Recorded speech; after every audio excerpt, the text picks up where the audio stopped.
Hi everybody, welcome back to Island Outdoors 1.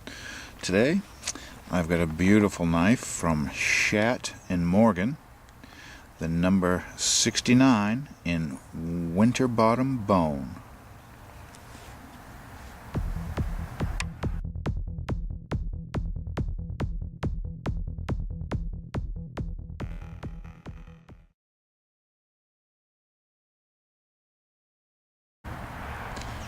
Okay, we have another gorgeous knife, and it's a traditional slip joint knife, and it's made by the SCHATT and Morgan company, and I want to say it's a division of Queen Cutlery, but I could be totally wrong on that. I'm not sure the connection, but regardless, SCHATT and Morgan makes some beautiful knives.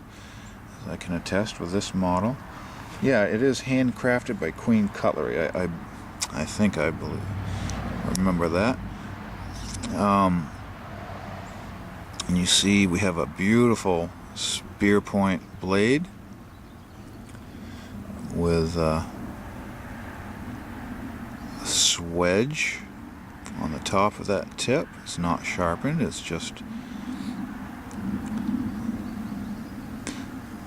for looks, I believe, but you can see we have a long pole nail neck, but it's called the match strike nail neck, and I think in the olden days they made these ridges in there to help you strike a match if you're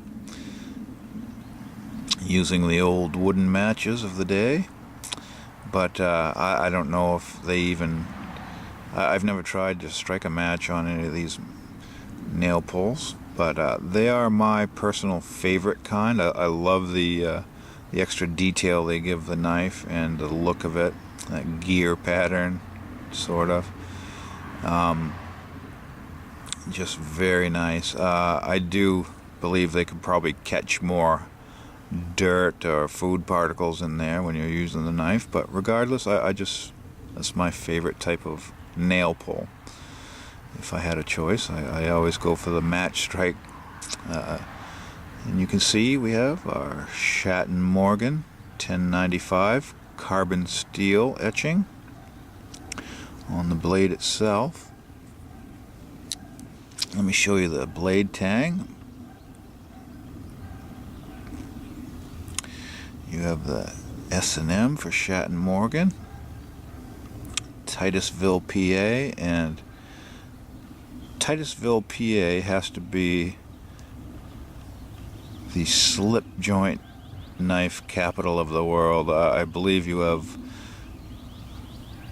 Case and Queen and GEC. I believe they're all in that area of Pennsylvania, and what a rich history that town in Pennsylvania must have of all these famous knife manufacturers and the heritage knowledge that has been passed down through the years, and thank God they're still made in America down there. And I think that's a treasure that people don't realize how fast that can dry up and disappear. For example, the Schrade knife company used to be in New York, and they made some very nice traditional knives for Schrade. They used to be made in USA, but times got tough and they had to sell their company, and now Schrade is in China, and I believe Taylor Brands owns the Schrade company now, and it's sad that Schrade isn't made in the United States any longer, but so I think we need to do our part, and if you can afford to buy Case, Schrade, GEC knives that are made in America, and support American manufacturing, what a better way to do it than getting yourself a beautiful knife from SCHATT & Morgan or Queen or GEC. Okay, enough of that. Let's talk about this knife again. Spear point blade. It's just one blade. It's non-locking, and this is a Barlow design, which means they're a nice. They're made to do work. Let me back out a little again. They're made to do work, and by that I mean they have an extra beefy bolster to support the blade itself and springs, so you get a fairly rugged knife for a traditional non-locking blade. And the bolster, the Barlow design, which is this design, is a very popular knife for if you want a heavy-duty slip joint knife to use. The Barlow is a good design, and I guess you could call it a bear head design, where it doesn't have a metal bolster on this end. It's just bare or plain, so they often refer to that as a bear head design. And you can see our shield on this knife, and I'm not sure how you described that. I'm sure there's an actual name for that shape, but it escapes me. But it is beautiful, and it's plain and simple and classy, and this is called Winterbottom Bone.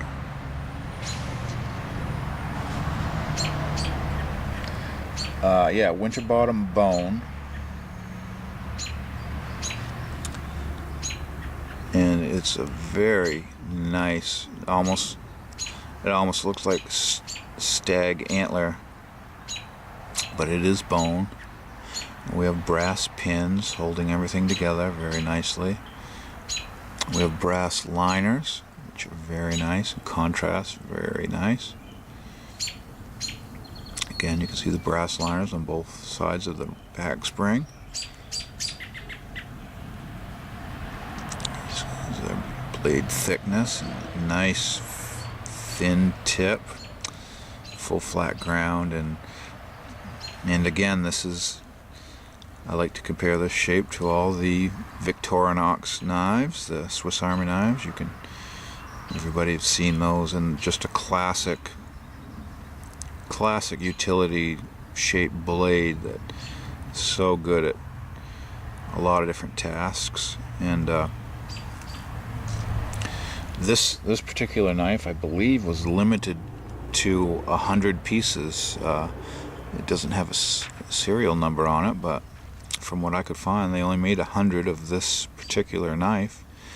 And I do think they have other blade styles like clip point, and I believe a Warncliffe style blade. If spear point blades aren't your thing, you can find this in a different blade shape. But 1095 carbon steel, so it sharpens easily and holds an edge for a nice amount of time. But you need to keep it dry and keep a nice light coat of oil on it. I use mineral oil,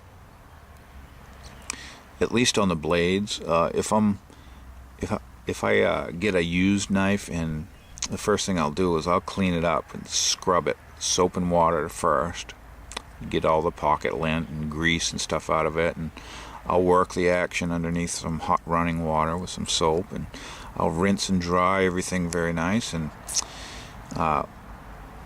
once everything's dry, I put a nice light coat of mineral oil on the blade, and I use mineral oil because it's non-toxic, and it's cheap. You can buy, a pint for $4 or $5 probably, if that, at your local pharmacy. And so that's almost a lifetime supply, I would dare say, for most people. And mineral oil's safe if you're going to use this for any kind of food prep. The only thing mineral oil will do to you, if you drank a tablespoon or so of it, it would act as a laxative. So in the minute amount it uses to coat a blade, it doesn't do anything to you. So that makes it a great rust inhibitor for cutlery. instead of using a toxic oil like 3-in-1 or WD-40. But anyway, after I clean and dry my knives, I use the mineral oil on the blade. But for the pivot, I will use like 3-in-1 oil, a drop on the pivot in there where it's not going to contact your food or anything.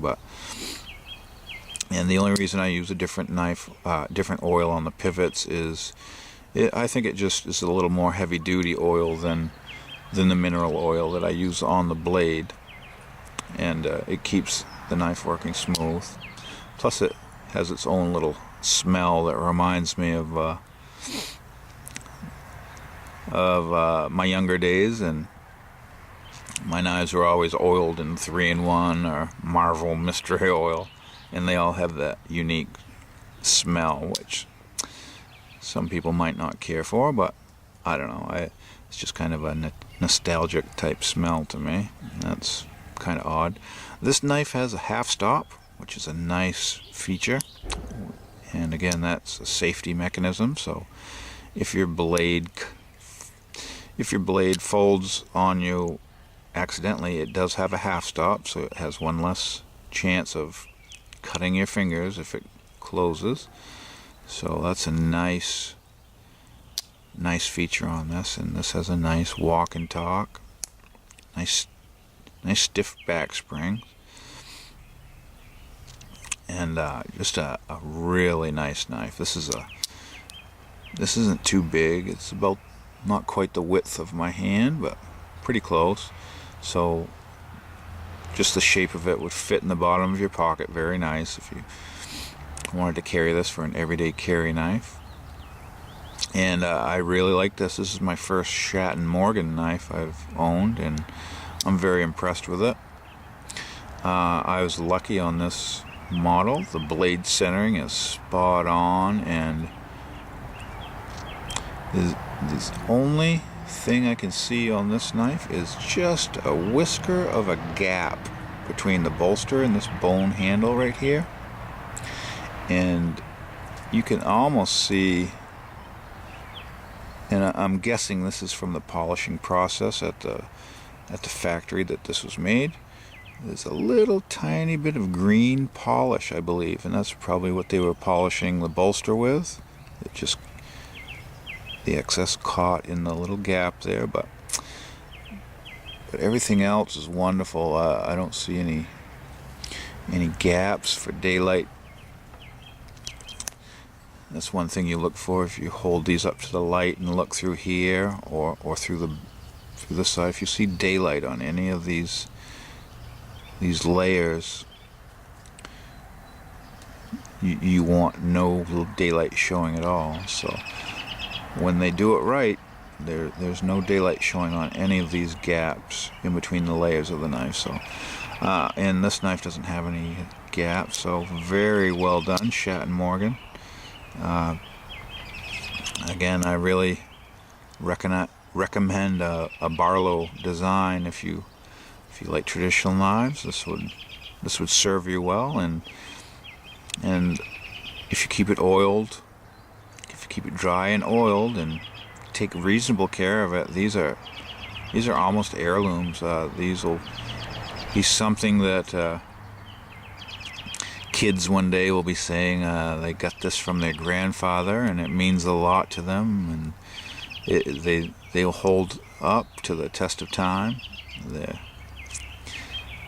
For such a beautiful, delicate looking thing, they're actually pretty tough and durable, and they'll last generations if given reasonable care. So I thank you for watching, and please leave any comments down below, and like, share, or subscribe.